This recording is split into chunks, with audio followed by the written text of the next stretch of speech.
Hi everyone, very very good evening. कैसे हो? Hope करता हूँ आप सब लोग अच्छे ही होंगे। सो फ्रेंड्स, सामान्य हिंदी की स्पेशल क्लास में आप सभी लोगों का बहुत बहुत स्वागत है। फ्रेंड्स, आज की इस क्लास में हम लोग सॉल्व करेंगे हिंदी लैंग्वेज का प्रैक्टिस से पूरे 50 प्रश्नों को हम लोग इस वीडियो में सॉल्व करेंगे। फ्रेंड्स, इस वीडियो में मैंने जितने भी क्वेश्चन लिए हैं सारे के सारे सिलेक्टेड क्वेश्चन लिए हैं, प्रीवियस क्वेश्चन लिए हैं जो हर वर्ष से किसी ना किसी एग्जाम में पूछे जाते रहते हैं। तो पूरी क्लास ध्यान से देखना। 50 प्रश्न में से आपके जितने भी प्रश्न सही हों कमेंट बॉक्स में अपना नाम और स्कोर ज़रूर से ज़रूर आप लोग बताइएगा।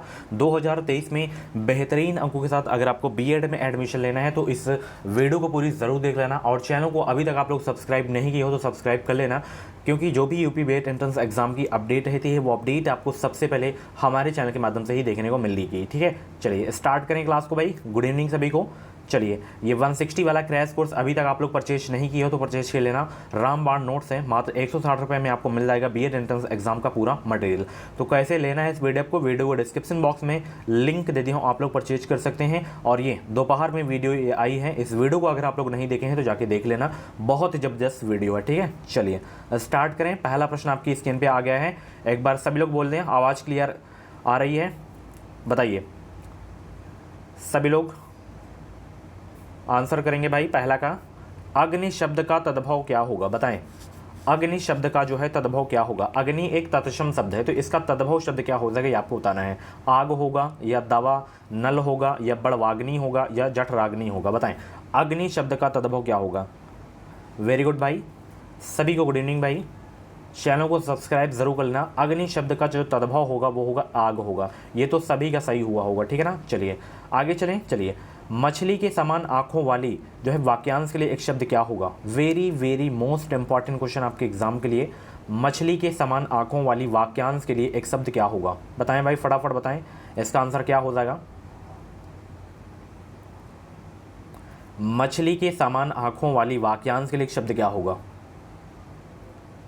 मीनाक्षी हो जाएगा। क्या हो जाएगा? मीनाक्षी। 52 का सी आपका बिल्कुल करेक्ट हो जाएगा, ठीक है ना। चलिए, अनुप्रास एक क्या है? अर्था अलंकार है या शब्द अलंकार है या जो है उभयालंकार या उपयुक्त में से कोई नहीं। 53 का जो भी राइट आंसर हो कमेंट बॉक्स में सब लोग छापेंगे, गोली की रफ्तार से उत्तर देंगे सब लोग। भाई अनुप्रास जो है आपका कौन सा अलंकार है? बताइए फटाफट बताइए सब लोग। सभी को भाई गुड इवनिंग, सभी को गुड इवनिंग। और भी क्लासेस अगर आप लोगों को देखनी है तो आप लोग प्ले लिस्ट में जाके देख सकते हैं। प्ले लिस्ट में आपको सारी की सारी क्लासेस मिल जाएंगी।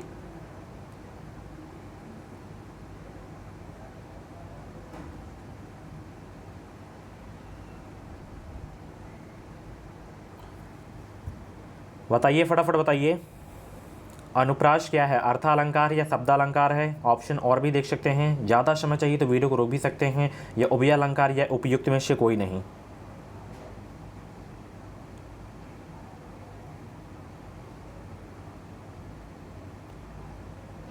तो अनुप्रास जो है आपका एक शब्द अलंकार है, ठीक है। और कौन कौन से होते हैं? जैसे यमक हो गया, अनुप्रास हो गया, ठीक है ना, वक्रोक्ति हो गया, श्लेष अलंकार हो गया। ये सब क्या है? शब्द अलंकार के प्रकार हैं, ठीक है ना। शब्द अलंकार के मुख्यतः कितने प्रकार होते हैं? 6 प्रकार होते हैं। चलिए, प्रत्येक शब्द का छंद विच्छेद बताएं भाई। बताइए सब लोग, प्रत्येक शब्द का छंद विच्छेद क्या होगा? प्रत्येक शब्द का छंद विच्छेद क्या होगा? 54 का जवाब दीजिए सब लोग।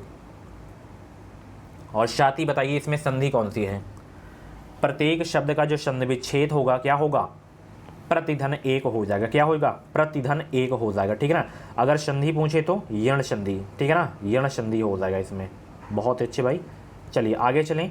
सूर्योदय में संधि बताएं सब लोग। सूर्योदय में कौन सी संधि है? सूर्योदय में कौन सी संधि है? 55 का जवाब देने का प्रयास करेंगे। सूर्योदय में संधि, इसका संधि विच्छेद होता है सूर्य धन उदय। क्या होता है? सूर्य धन उदय होता है। और इसमें अगर हम संधि की बात करें तो इसमें आपका जो है गुण संधि हो जाएगा, ठीक है ना, गुण संधि। चलिए बहुत अच्छे। शुद्ध वाक्य छांटिए यहाँ पे 56 में। शुद्ध वाक्य कौन सा है इसमें? मैंने कपड़े पहनने हैं, बिल्कुल अशुद्ध है आपका, ठीक है ना। मेरे को कपड़े पहनने हैं, बिल्कुल अशुद्ध है। मुझे कपड़े पहनना है, मुझे कपड़े पहनने हैं, ये आपका बिल्कुल वाक्य सही है, ठीक है ना, शुद्ध वाक्य है। 56 का जितने भी लोग यहाँ पे 20 जवाब दिए उनका आंसर बिल्कुल सही हो जाएगा। चारा फेंकना मुहावरे का अर्थ क्या है भाई? चारा फेंकना मुहावरे का अर्थ क्या है? सभी लोग आंसर करेंगे। चारा फेंकना मुहावरे का अर्थ क्या है? प्रलोभन देना होता है। क्या होता है चारा फेंकना? मुहावरे का अर्थ प्रलोभन देना होता है, ठीक है ना। बहुत ही अच्छे। चलिए आगे चलें। वे सज्जन पुरुष कौन हैं? वाक्य में अनावश्यक शब्द है कौन सा? वे सज्जन पुरुष कौन हैं? वाक्य में अनावश्यक शब्द है। सज्जन या वे या पुरुष या हैं। 58 का जवाब दीजिए। सभी लोग आंसर करेंगे भाई फटाफट। 58 का बी वाला आपका बिल्कुल करेक्ट हो जाएगा, ठीक है ना। वे सज्जन पुरुष कौन है? वाक्य में अनावश्यक शब्द आपका पुरुष है, ठीक है ना। चलिए वे सज्जन कौन है होना चाहिए। राम की जो है शक्ति पूजा के रचनाकार हैं। राम की शक्ति पूजा के रचनाकार हैं कौन? निराला, नागार्जुन या महादेवी या केदारनाथ। 59 का जवाब देना। सभी लोग जवाब दीजिए। राम की शक्ति पूजा के रचयिता हैं निराला जी, ठीक है ना। तो यहाँ पे आपका 59 का ए आपका बिल्कुल करेक्ट हो जाएगा। चलिए विद्युत आपूर्ति में बार बार आने वाली बाधा को दूर करने के लिए किस प्रकार का पत्र लिखा जाएगा? सब लोग 60 का जवाब देंगे। विद्युत आपूर्ति में बार बार आने वाली बाधा को दूर करने के लिए किस प्रकार का पत्र लिखा जाएगा? प्रार्थना पत्र लिखा जाएगा या निजी क्षेत्र या शिकायती पत्र या व्यावसायिक पत्र? बताएं कौन सा पत्र भाई लिखा जाएगा विद्युत आपूर्ति में बार बार आने वाली बाधा को दूर करने के लिए? सभी को भाई गुड इवनिंग, सभी को गुड इवनिंग। इस वीडियो को अधिक से अधिक शेयर किया करें और बहुत ही कम समय आपके पास है, टाइम वेस्ट मत करें। एक एक मिनट आपके लिए कीमती है, तो समय का सदुपयोग करें, दुरुपयोग मत करें, ताकि आपको सरकारी सीट मिल सके। डेली कम से कम 5 घंटे तो पढ़ाई करिए ही करिए आप लोग। और 15 जून को एग्ज़ाम है, डिटेल में अभी मैं समझाया हूँ दोपहर वाली वीडियो में, जाके देख लेना, बहुत ही हेल्पफुल वीडियो है। तो हम जो है किस प्रकार का पत्र लिखेंगे? विद्युत आपूर्ति में अगर आ जाती है कोई बार बार कमी आ जाती है, तो उस बाधा को हम दूर कैसे करेंगे? शिकायती पत्र लिखकर, ठीक है ना। आप लोग लिखे भी होंगे, सी वाला आपका बिल्कुल करेक्ट हो जाएगा, ठीक है ना। बहुत अच्छे भाई। चलिए इनमें से निबंधकार के रूप में कौन चर्चित रहा है? इनमें से निबंधकार के रूप में कौन चर्चित रहा है? अगर आप लोग मेरी history and geography and economy की, करंट अफेयर की मैराथन वीडियो नहीं देखे हैं, यानी कि डिटेल वीडियो नहीं देखे हैं, तो जाके देख लेना। एक बार सभी कैंडिडेट से रिक्वेस्ट है, प्लेलिस्ट एक बार ज़रूर से ज़रूर आप लोग चेक कर लेना। उसमें बहुत सारी क्लासेस हैं। ऐसा ना हो कि एग्ज़ाम हो जाए बाद में प्लेलिस्ट में अचानक नज़र पड़ेगी, सर ये भी टॉपिक्स पढ़ाए थे, एग्ज़ाम में आया था, हम पढ़े होते, समय दिए होते सर के चैनल पे, तो हमारा भी आज नाम आ जाता, ठीक है ना। तो इसीलिए कह रहा हूँ कि डेली क्लास देखें, खंगाल डालें पूरा चैनल, जितनी भी क्लासेस हैं सब क्लासेस को देखें आप लोग, ठीक है ना। तो इनमें से निबंधकार के रूप में कौन चर्चित रहे हैं? तो नोट कर लेना, विद्या निवास मिश्र जो हैं चर्चित रहे हैं, ठीक है ना। बहुत अच्छे भाई। निम्नलिखित प्रश्नों में 4 वैकल्पिक वर्तनी दी गई है, सही वर्तनी वाले शब्द का चयन कीजिए। चलिए बताइए भाई इसमें से कौन सा सही है?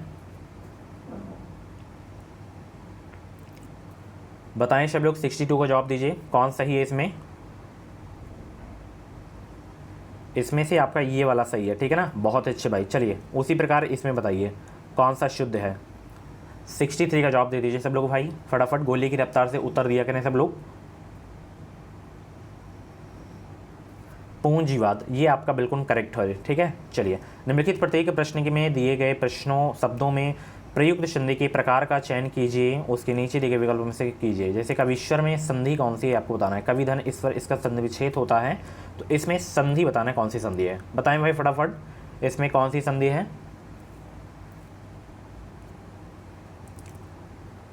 फटाफट आंसर करेंगे। काव्येश्वर में संधि बताना है आपको।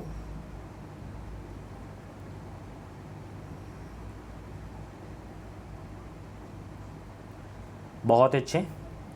इसमें देखिए आपकी जो संधि होगी दीर्घ संधि हो जाएगी, ठीक है ना। बहुत अच्छे। संसार में संधि बताना है। संसार में स्वर संधि या व्यंजन संधि या विसर्ग संधि या गुण संधि? बताएं संसार में कौन सी संधि है?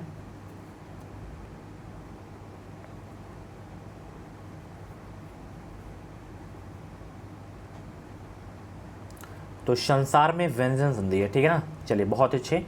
चलिए यहाँ पे बताना है तत्सम शब्द का चयन करना है। एक इसमें जो है तत्सम शब्द है, तो तत्सम शब्द का चयन करना है। यहाँ पे ये वाला है या ये वाला है या ये वाला है या ये वाला है? बताएं कौन सा तत्सम शब्द है?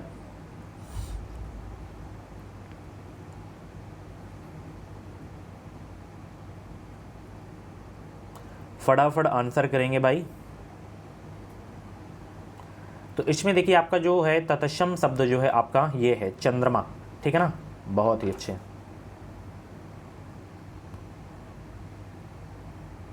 इसमें बताना है कौन सा जो है सही है। इसमें तत्सम शब्द है, इसमें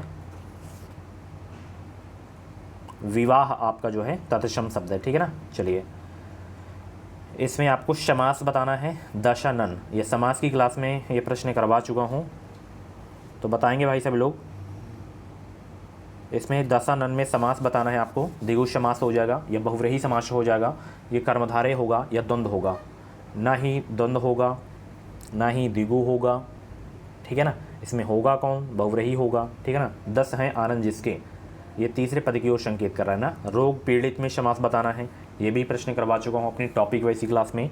रोग पीड़ित में बताएं, कर्मधारय समास हो जाएगा या द्वंद्व समास हो जाएगा या बहुव्रीहि समास हो जाएगा या तत्पुरुष समास हो जाएगा। माय डियर स्टूडेंट, इसमें आपका समास जो होगा तत्पुरुष समास होगा। डी आपका बिल्कुल करेक्ट हो जाएगा। चलिए भाई, आ गया बहुत ही जबरदस्त। का खा गा फा में कौन सा उर्दू से लिया गया है आपको बताना है।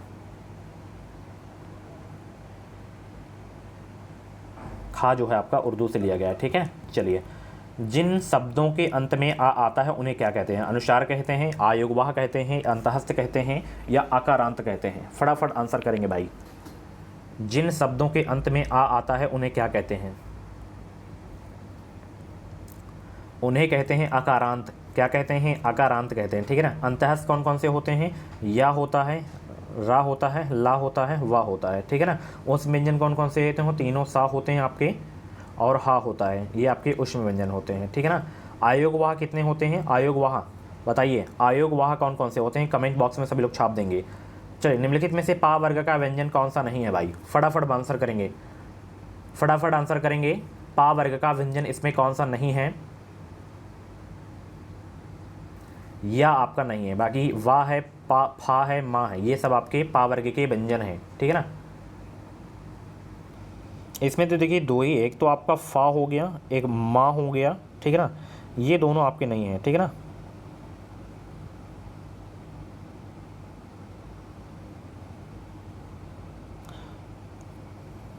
चलिए आगे चलें। ये आपका अंतःस्थ व्यंजन है, ठीक है ना, या वाला दोनों।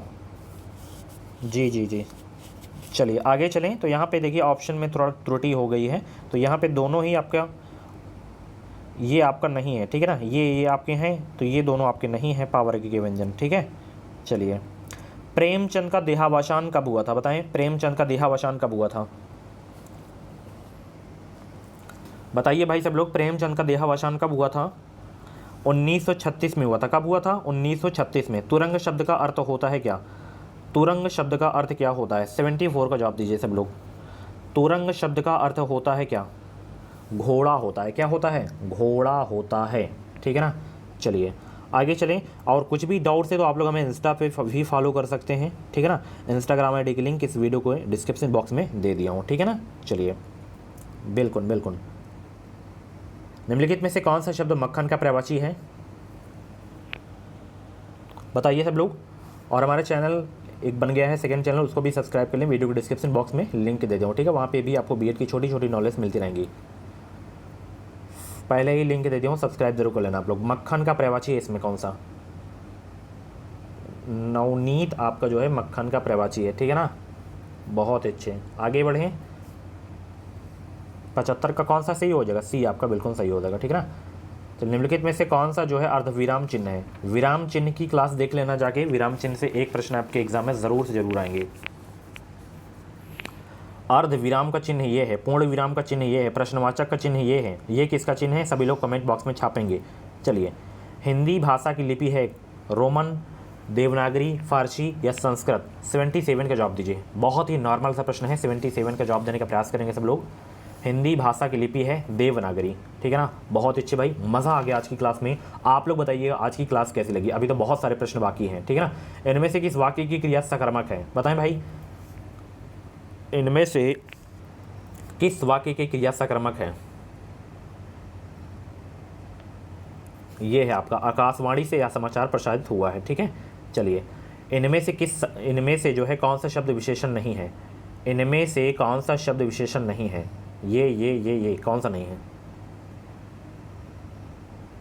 दिग्भ्रम आपका नहीं है, ठीक है ना। बहुत अच्छे भाई। चलिए, सभी को एक बार फिर से गुड इवनिंग, दिल से गुड इवनिंग भाई। वीडियो को लाइक कर दिया करो, शेयर कर दिया करो। लाइक करने से कुछ नहीं भाई, पैसा वगैरह नहीं मिलता है भाई, बता दूं, 1000 बार बता दिया हूं, तब भी आप लोग नहीं करते हो लाइक, ठीक है। चलिए, इनमें से कौन सा शब्द जो है से 3 से भिन्न है? वीडियो लाइक करने से कुछ नहीं, थोड़ा मैं मोटिवेट हुआ करता हूँ, और जब आपका प्यारा सा कमेंट देखता हूँ तब भी बहुत ही खुशी होती है कि हाँ मैं मेहनत कर रहा हूँ, आपको मेरी मेहनत पसंद आ रही है, मेरा कंटेंट आपको पसंद आ रहा है। और टॉपिक वैसी क्लास में पूरी जान लगा दूंगा, ऐसा कंटेंट दूंगा ताकि एग्जाम में पूरा का पूरा फंस जाए। तो एक विश्वास के साथ जुड़े रहें हमारे चैनल से, आपको निश्चित ही मदद मिलेगी। बीएड की पल पल की लेटेस्ट ऑथेंटिक अपडेट आपको हमारे चैनल के माध्यम से ही सबसे पहले मिलेगी। कभी भी इस चैनल से कभी भी फेक न्यूज़ आपको देखने को नहीं मिलेगी। तो एक विश्वास के साथ लाइफ टाइम से जुड़ जाएं सब्सक्राइब करके। बहुत सारे ऐसे हैं बच्चे, भाई 100 में अगर हम बात करें तो 50% ऐसे सब्सक्राइबर हैं हमारे जो बिना सब्सक्राइब करके क्लास देखते हैं। तो ऐसा भेदभाव क्यों है? तो सब्सक्राइब जरूर कर लेना आज आप लोग। इनमें से कौन सा शब्द जो है से 3 से भिन्न है? ये तो 3 एक है भाई, ये आपका इसमें अलग हो जाएगा, ठीक है ना। चलिए, अ उपसर्गहीन का अर्थ नहीं है, इनमें से किस शब्द में अ उपसर्गहीन का अर्थ नहीं देता है? कौन? बताएं भाई सभी लोग। Very very most important question आपके एग्जाम के लिए 81 का जवाब देने का प्रयास करेंगे सब लोग। अवधान आपका नहीं है, ठीक है। चलिए, तुम्हारा परीक्षा में प्रथम आना तो ऐसा जैसे क्या हो? ऊँट के मुंह में जीरा, घोड़े की बला, तबले के सिर, अंधे के हाथ बटेर लगना, अंधा क्या जाने बसंत की बहार। फटाफट आंसर करेंगे भाई। तुम्हारा परीक्षा में प्रथम आना तो ऐसा जैसे जो है अंधे के हाथ बटेर लगना, ठीक है ना। 82 का कौन सा सही हो जाएगा? सी आपका बिल्कुल करेक्ट हो जाएगा। विजन वन वल्लरी पर सोती थी सुहाग भरी में अलंकार कौन सा है? फटाफट आंसर करेंगे। विजन वन वल्लरी पर सोती थी सुहाग भरी में अलंकार है कौन सा? तो अनपराश मानवीकरण है आपका, ठीक है ना। वेरी गुड भाई। चलिए फटाफट आंसर करेंगे ऐसे ही सभी लोग। इनमें से कौन सा शब्द स्त्रीलिंग है?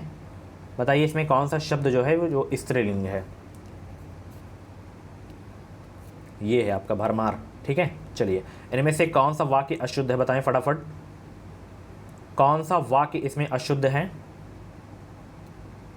ये है अशुद्ध, ठीक है। चलिए, इनमें से किस वाक्य में भाववाच्य का प्रयोग हुआ है? बताएं भाई, बताइए इसमें कौन सा वाक्य भाववाच्य है, भाववाच्य का प्रयोग हुआ है? इस वाले में कि इस गर्मी में सोया नहीं जाएगा, ठीक है। चलिए, इनमें से किस में आ उपसर्ग का प्रयोग हुआ है? बताएं, आ उपसर्ग का प्रयोग हुआ है किस में?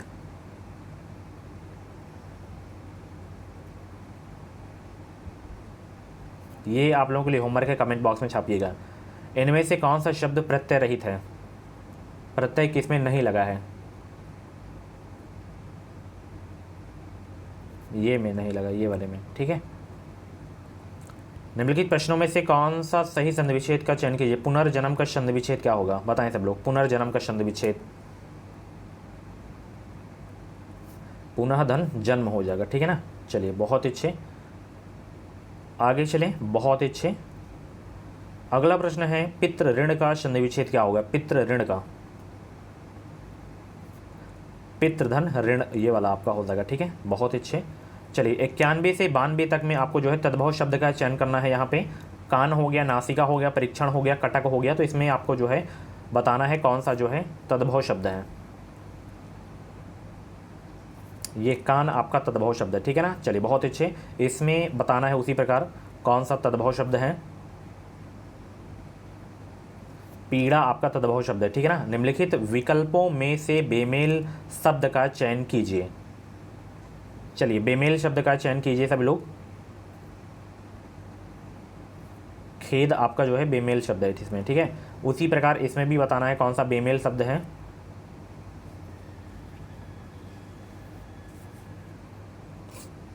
तो उसी प्रकार इसमें भी आपका ये वाला आदि आपका जो है बेमेल शब्द है। चलिए, कैदी और कोकिला शीर्षक कविता के कवि का नाम क्या है? Very very most important question है, सीधे एग्जाम में छपने वाला प्रश्न है। तो माखनलाल चतुर्वेदी जो हैं इसके लेखक हैं, कवि हैं, ठीक है ना। कैदी और कोकिला के महावीर प्रसाद द्विवेदी ने आदिकाल को क्या संज्ञा दी है? महावीर प्रसाद द्विवेदी ने आदिकाल को क्या संज्ञा दी है? विश्वपन काल की संज्ञा दी है, ठीक है। बहुत अच्छे। अति सूधो स्नेह को मार्ग है किसकी पंक्ति है? ये घनानंद की पंक्ति है, ठीक है ना। चलिए, आधुनिक हिंदी साहित्य की पहली आत्मकथा के लेखक कौन माने जाते हैं? आधुनिक हिंदी साहित्य की पहली आत्मकथा के लेखक कौन माने जाते हैं? बाबू श्याम सुंदर दास माने जाते हैं, ठीक है। चलिए, श्वास के आधार पर वर्णों के 2 रूप होते हैं, कौन कौन से? श्वास के आधार पर, ये आप लोगों के लिए होमवर्क है, कमेंट बॉक्स में सभी लोग छाप देंगे। दंतब वर्ण कौन सा है? देखिए अगर हम का वर्गी की बात करें तो इसका उच्चारण स्थान होता है कंठ से होता है, ठीक है ना। चा वर्गी की बात करें तो इसका उच्चारण होता है, इसका उच्चारण स्थान तालु से होता है, ठीक है ना। टा वर्गी की बात करें तो मूर्धा से होता है, ता वर्गी की बात करें तो दंत से होता है, पा वर्गी की बात करें तो इसका उच्चारण स्थान होता है ओष्ठ से। तो टा वर्ग का इसमें ओष्ठ से हो जाएगा, चा का किससे हो जाएगा, तालु से, ऊ का ओष्ठ से हो जाएगा, ता का आपका जो है दंत वर्ण है आपका ता, ठीक है। सो फ्रेंड्स ये थी आज की हिंदी की क्लास। कैसी लगी क्लास कमेंट बॉक्स में अपना फीडबैक जरूर देना। और इस बार भाई सरकारी सीट ले रहे हैं तो बस सब्सक्राइब करके जुड़े रहें, जितना भी कंटेंट आपको दे रहा हूँ बस उसको देखना है, बस एग्ज़ाम तक जुड़े रहें, आपको हेल्प मिलेगी, आपकी तैयारी बूस्ट हो जाएगी, ठीक है ना। तो चलिए मिलते हैं अगली क्लास में। आज की क्लास कैसी लगी कमेंट बॉक्स में ज़रूर बताना। और क्रैश कोर्स से रिलेटेड कुछ भी प्रॉब्लम है तो आप लोग यहाँ पे मैसेज कर सकते हैं, व्हाट्सएप मैसेज कर सकते हैं हमें, ठीक है। जैसे बहुत सारे बच्चे ऐसे होते हैं पेमेंट कर देते हैं तो वो PDF डाउनलोड नहीं कर पाते हैं, तो आप लोग यहाँ पे मैसेज कर सकते हैं, ठीक है। कॉल करने की आपकी आवश्यकता नहीं है, बस अगर आप नहीं डाउनलोड कर पा रहे हैं तो आप पेमेंट की स्क्रीनशॉट व्हाट्सएप पे सेंड किया करें, मैं आपको ऑटोमेटिक सेंड कर दिया करूँगा, ठीक है। चलिए बाय बाय, टेक केयर, मिलते हैं अगली क्लास पे। Thank you so much. Channel को सब्सक्राइब करना, वीडियो को लाइक करना बिल्कुल भी मत भूलिएगा।